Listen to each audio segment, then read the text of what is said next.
Good morning friends, AD civil services classes में आपका स्वागत है।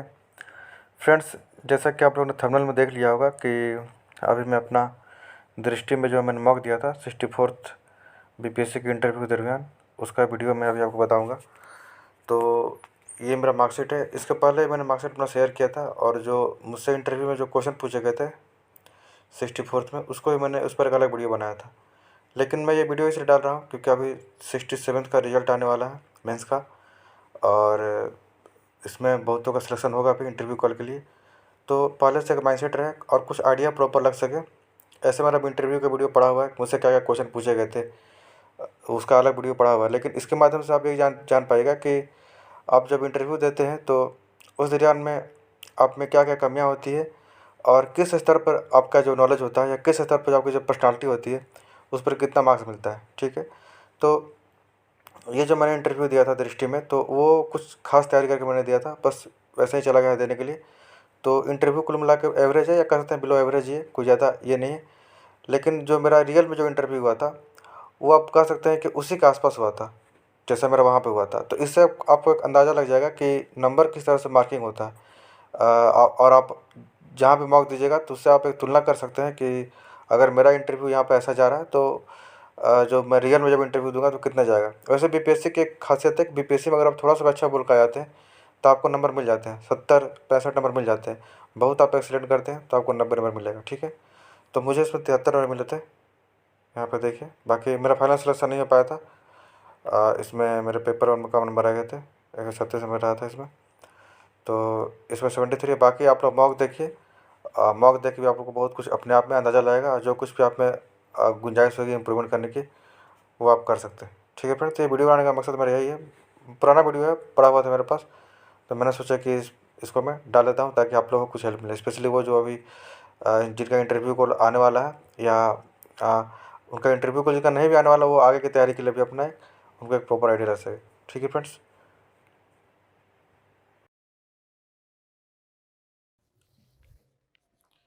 May I come in, sir? Yes, please do. Thank you, sir. Good morning, sir. Good morning, sir. Good afternoon. Please take your seat. Thank you, sir. आप दीपक हैं? Yes, sir. दीपक क्या पसंद करेंगे, हिंदी में बातचीत की जाए? Yes, sir. Hindi. ठीक है। तो दीपक, आपने नोटिस किया होगा हम लोग तमाम कोविड की जो एहतियात हैं उनको का पालन करने की कोशिश कर रहे हैं, और इसी वजह से आपके और हमारे बीच पर्याप्त डिस्टेंस रखा Yes, sir. गया है। हम लोग जिस समय बात नहीं कर रहे हैं उस समय मास्क लगा के रह रहे हैं।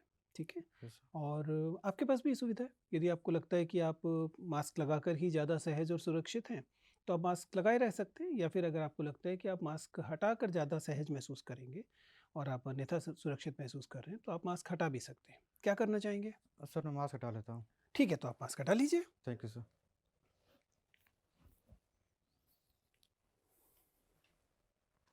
कंफर्टेबल हैं, यस सर। सुरक्षित महसूस कर रहे हैं, यस सर। आपको खुद तो किसी किस्म के कोई सिम्टम्स नहीं है? No sir. ठीक है, तो चलिए बातचीत शुरू करते हैं।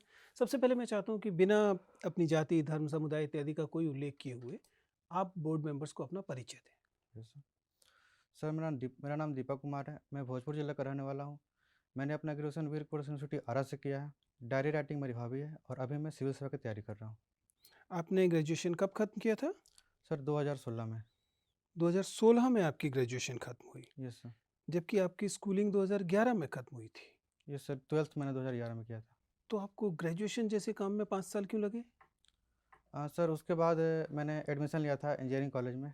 उसके बाद मैंने ड्रॉप कर दिया उसे, और उसमें मुझे 1 साल लगा, और फिर मैं 13 से मैंने कंप्लीट किया अपना ग्रेजुएशन को। और आपने इंजीनियरिंग आपसे नहीं चली और आपको लगा कि आप यूपीएस ये सिविल सेवा की परीक्षाएं वगैरह चला लेंगे, ऐसा क्यों? सर उसके कुछ अलग रीज़न थे, कुछ फ़ाइनेंशियल प्रॉब्लम आ गई थी बीच में, इस कारण से मुझे छोड़नी पड़ी। ओ, और प्रशासन, आप इसमें प्रशासन में आपकी रुचि क्यों है? आप क्यों आना चाहते हैं प्रशासन में? एक तो ठीक है, नौकरी मिलेगी और तनख्वाह मिलेगी, वो तो अपनी जगह है, इसके अलावा क्या बात है? सर इसका कारण है कि बिहार जैसे राज्य में एक सिविल सेवा की अहम भूमिका होती है डेवलपमेंट में, और मेरी शुरू से रुचि रही है इस फील्ड में आने की, तो सर मैं इसीलिए आना चाहता हूँ। आप बांका ज़िले से हैं? नहीं सर, भोजपुर ज़िले से हूँ मैं सर। अच्छा, आप भोजपुर ज़िले से, राइट। हाँ, भोजपुर से हैं। और भोजपुर में आप जैन कॉलेज से पढ़े हैं। ये sir H D Jain college से पढ़ा हूँ। अ, इस ज़िले में, आरा में और उसके आसपास के इलाके में काफ़ी जैन संस्थान देखने को मिलते हैं। जैन नाम से आपको इंस्टीट्यूशंस मिलते हैं, स्कूल भी हैं, कॉलेज भी हैं। क्यों, क्या लेना-देना है जैन्स का आरा से? क्या वहाँ पर कोई विशेष कारण है जैन्स के एकत्रित होने का? सॉरी सर, मैं अभी इसके बारे में अवेयर नहीं हूँ सर। कोई महत्वपूर्ण जैन धार्मिक स्थल हैं आसपास? नो सर, इसका नहीं। श्योर? अ, बताइए ज़रा, इतिहास बताइए मुझे आपके ज़िले का। सर, भोजपुर ज़िले का जो निर्माण पहले शाहाबाद ज़िले के तहत आता था, अंतर्गत था ये। और 1972 में नहीं, नहीं, पुराना बताइए इतिहास, प्राचीन इतिहास बताइए, अभी अभी से मत खोदिए। सर, भोजपुर ज़िला मुख्यतः शुरुआत में परमार डायनेस्टी के तहत था। राजा भोज का उनका एक साम्राज्य था पूर्व। और अच्छा, उन्हीं राजा भोज वास्तव में किसी राजा का नाम है भी, या केवल एक पौराणिक नाम को ले दिया गया है? क्योंकि इतिहास में किस जगह, किस काल में मिलते हैं? सर, इनका काल 9th से लेकर 12th सेंचुरी के बीच में रहा है। और 9th से 12th एक व्यक्ति के लिए बहुत ज़्यादा नहीं हो गया, साढ़े सर, 300 एक साल? सर पूरे परमार डायनेस्टी की सर मैं बात कर रहा हूँ। उनका नहीं, नहीं, तो मुझे भोज, राजा भोज जो हैं उनका समय बताइए। सर, उनका सर 1010 से 1055 के आसपास सर है। मुझे एग्जैक्ट तो याद नहीं सर, उतना ही के आसपास सर उनका। अच्छा, यस सर। और इस समय में कौन से साम्राज्य थे आसपास? आ, उस समय सर तो केंद्रीय सत्ता का तो उस समय अभाव था। और लेकिन रीजनल लेवल पर पाल वंश थे बंगाल में। इन सब के अलावा साउथ में सर कुछ वहाँ के रीजनल कुछ साम्राज्य थे। इतिहास पढ़ा नहीं है आपने। चलिए कोई बात नहीं, छोड़ देते हैं। मुझे बताइए कि भूगोल आपका विषय है। Yes sir. अ, कुछ लोगों का कहना है कि बिहार एक भौगोलिक राज्य है नहीं, भूगोल की दृष्टि से राज्य बनता नहीं है, एक सस्टेनेबल राज्य नहीं है। इस आरोप में कितना दम है? सर, मुझे लगता है कि निश्चित रूप से सर भूगोल के दृष्टिकोण से बिहार एक राज्य है, क्योंकि वहाँ उसका उसका हम एरिया देखें तो वो प्लेन एरिया में आता है। गंगा यहाँ से मिडिल से गुजरती है। और जो उसकी बाउंड्री अगर देखते हैं तो निश्चित रूप से जोग्राफिकल यहाँ पर यूपी और बिहार के बीच में उसको लेकिन घाघरा अगर नदी हम अलग ह्यूमन करती ज्योग्राफी देखें, अगर हम मानव भूगोल की दृष्टि से देखें, तो एक ऐसा राज्य जो अपनी पूरी जनसंख्या को सस्टेन न कर सकता हो, पूरी जनसंख्या को रोजी रोटी पूरी तरह से न पहुंचा सकता हो, उस राज्य को क्या एक स्वयं निर्भर राज्य माना जा सकता है? सर, यह कथन उतना मैं सहमत नहीं रहता हूँ कि रोजी रोटी प्रदान नहीं करता है। वहाँ बिहार के लोग काफ़ी स्तर पर बाहर जाते हैं और वहाँ पर अपने रोजी रोटी निर्वहन करते हैं। वहाँ पर agriculture agriculture based sir state है। और निश्चित रूप से अभी सेकेंडरी लेवल पर उतना डेवलपमेंट नहीं हो पाया है इंडस्ट्री का। इसका कारण भी है सर कि वहाँ पर खनिज संपदा 2000 के बाद झारखंड में चली गई थी। लेकिन अभी भी वहाँ पर्याप्त संभावना है फूड प्रोसेसिंग इंडस्ट्री की, टूरिज्म की। तो सर मुझे लगता है कि आने वाले फ्यूचर में सर वहाँ पर संभावनाएं हैं सर। चलिए ठीक। सो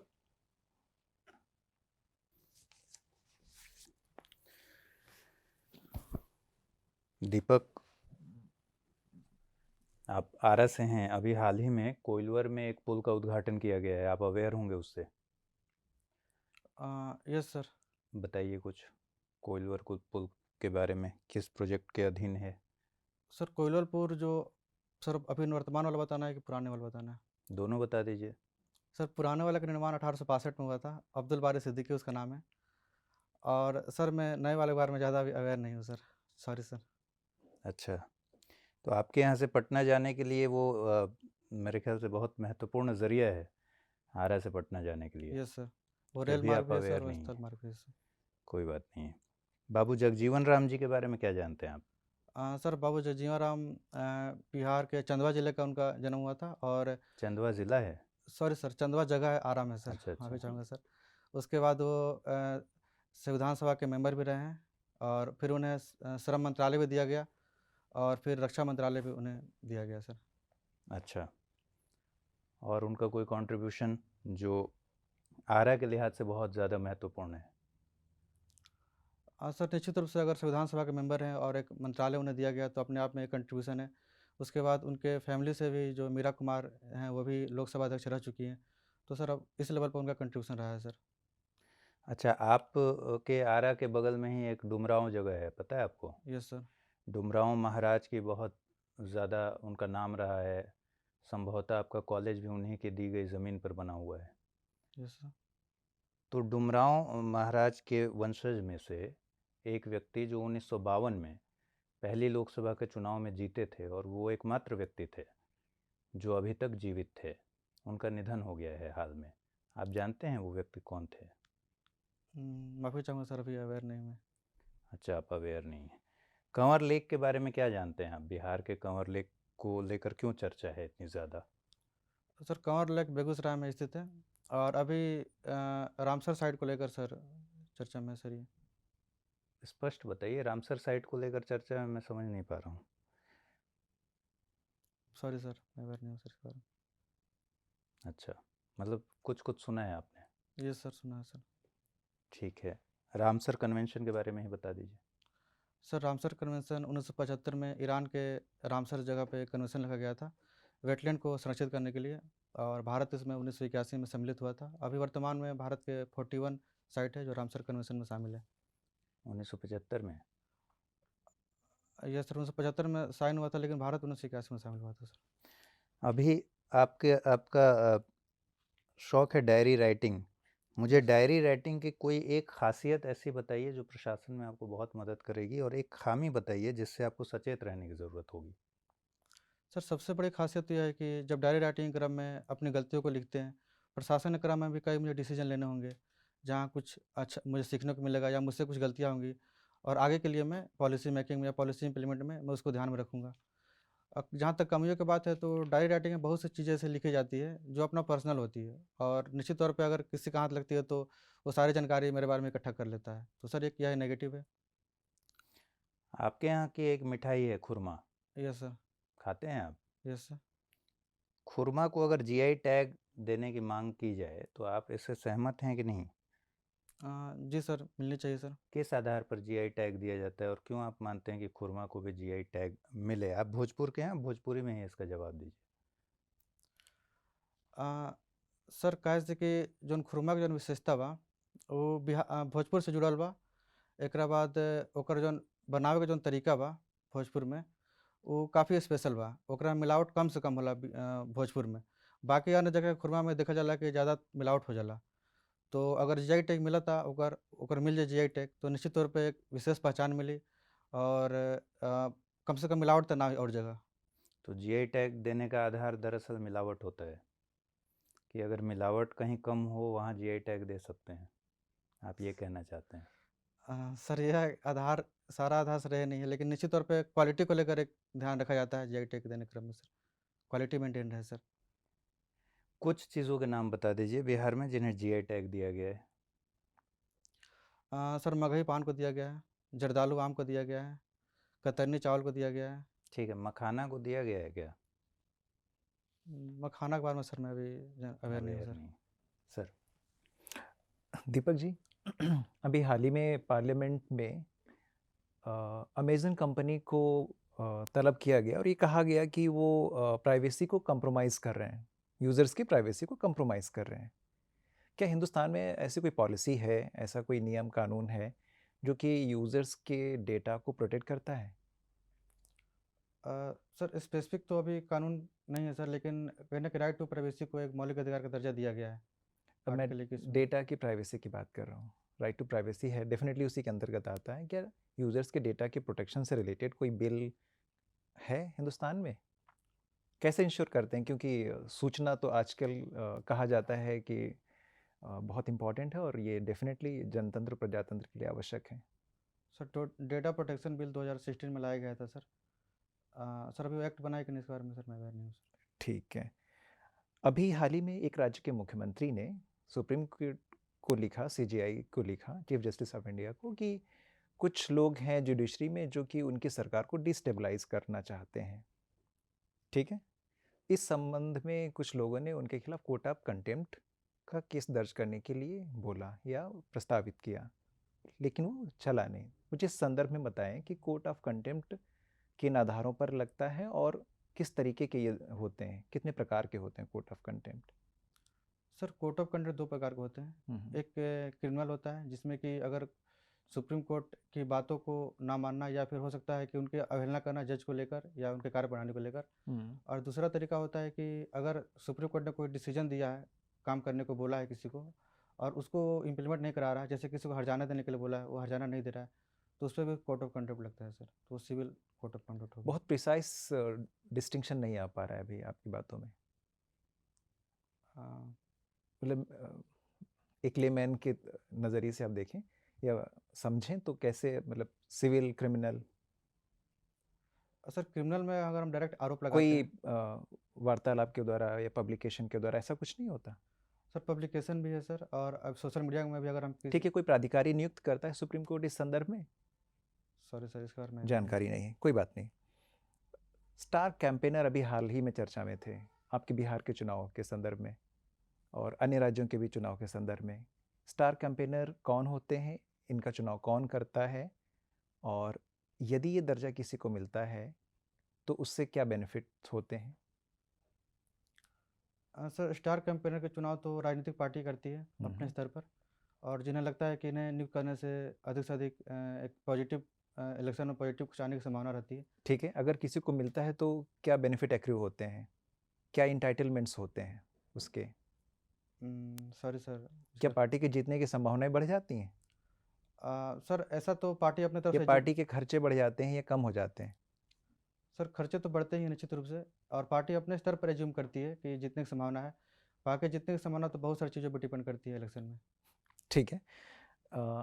अंतर्राष्ट्रीय संबंधों में देखा गया है कि एक 4 देशों का समूह काफ़ी प्रभावी तरीके से साउथ ईस्ट एशिया में चाइना को लामबंद करने की कोशिश कर रहा है। ये क्वाड कहलाता है। ये कौन से ऐसे राष्ट्र हैं? सर इसमें इंडिया है, यूएसए है, जापान और ऑस्ट्रेलिया है। ठीक है, भारत तो क्वाड का भी हिस्सा है और भारत एससीओ का भी हिस्सा है, संघाई कॉरपोरेशन ऑर्गेनाइजेशन का। कैसे आप भारत को देखते हैं तुलनात्मक स्थिति में कि एक तरफ चाइना के साथ भी है और एक तरफ चाइना के विरोध में भी है? सर मुझे लगता है कि भारत जो आरआईसी या आईसीओ का ग्रुप का मेंबर है, तो वो कोई अमेरिका को काउंटर के लिए करने के लिए ग्रुप नहीं है, वो एक इकोनॉमिक ग्रुप है और डेवलपमेंट का ग्रुप है वो।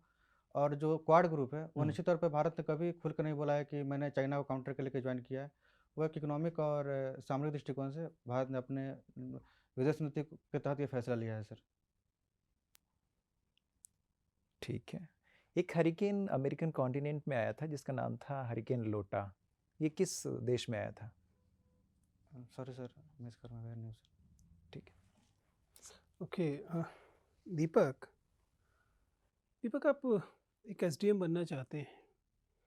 अभी डेटा पर बातचीत हो रही थी। कल्पना कीजिए कि आप एसडीएम हो जाते हैं और जिस क्षेत्र के आप प्राधिकारी हैं उस जिले के जो जिलाधिकारी हैं, जो डीएम हैं, वो आपको फ़ोन करके बताते हैं कि एक वर्ल्ड बैंक की टीम आने वाली है और जाहिर है कि वो आपके इलाके का में जो अल्प विकास है उसके लिए धनराशि का प्रावधान करेंगे और क्षेत्र के विकास के लिए बहुत ज़रूरी चीज़ है। तो वो जब आएंगे तो आपसे डाटा मांगेंगे और आप डाटा कुछ इस तरीके का दीजिए ताकि हमें ये प्रोजेक्ट मिल सके, हमें ये जो ग्रांट मिलनी है ये मिल सके। इसके लिए आपको अपने डाटा को थोड़ा सा ज़्यादा पिछड़ापन दिखाना पड़ेगा अपने सब डिवीज़न में, और इसके आसान भाषा में आपको अपना डाटा फर्ज करना पड़ेगा। आपके डीएम ही चाह रहे हैं, उन्हीं के नाम से जाएगा, साइन भी उन्हीं के होंगे, ऐसा नहीं कि जिम्मेदारी उनकी नहीं है। तो आप क्या करेंगे? आप असल डाटा देंगे या जो डाटा डीएम चाहते हैं वो देंगे?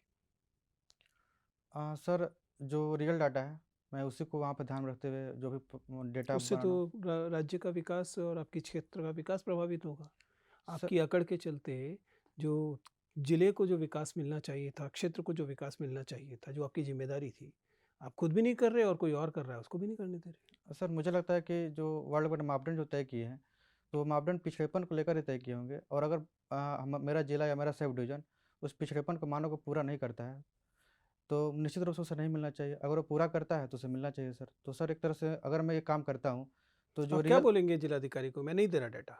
सर मैं कहूँगा कि सर मैं एक्चुअल फिगर देता हूँ, इससे कम से कम उन जिलों को फ़ायदा होगा जो वाकई में इसके सपोर्ट में है या जो इसको डिजर्व करते हैं। और अगर मेरा जिला इसको डिजर्व करता है तो मैं निश्चित रूप से दूंगा सर। तो मैं रियल डाटा प्रस्तुत करना ज़्यादा बेहतर समझता हूँ सर। नहीं तो कोई ऐसा जिला जो इसको डिजर्व करता है वो पिछड़ा रह जाएगा। ठीक है, ठीक है दीपक, आपसे बात करके अच्छा लगा। आपका इंटरव्यू समाप्त होता है, आप जा सकते हैं। Thank you sir. Have a nice day sir. आइए बैठिए दीपक, बताइए आपके हिसाब से कैसा आपका इंटरव्यू गया? किन एरियाज़ में आपने ठीक किया और कहाँ लगता है कि सर यहाँ थोड़ा अभी देखना पड़ेगा? सर फैक्चुअल क्वेश्चन तो मुझे अभी याद नहीं आ रहे थे, कुछ हिस्ट्री के भी बताना चाहिए था, उसे मैंने बताया नहीं। और सर एवरेज ही कह सकते हैं सर, एवरेज रहा सर। आपका इंटरव्यू 30 जनवरी को है। Yes sir. 30 जनवरी देख लीजिएगा अच्छे से। 30 जनवरी ऐतिहासिक और क्या-क्या महत्व है। अब अभी आपके पास काफ़ी समय है, तो आपके पास रिवीजन करने, ब्रश अप करने के लिए काफ़ी गुंजाइश रहेगी। Yes sir. दीपक, कुल मिला के आप अच्छे कैंडिडेट हैं, आप प्रामाणिक दिखाई देते हैं, मतलब जैसा लगता है कि जैसे हैं वैसे हैं।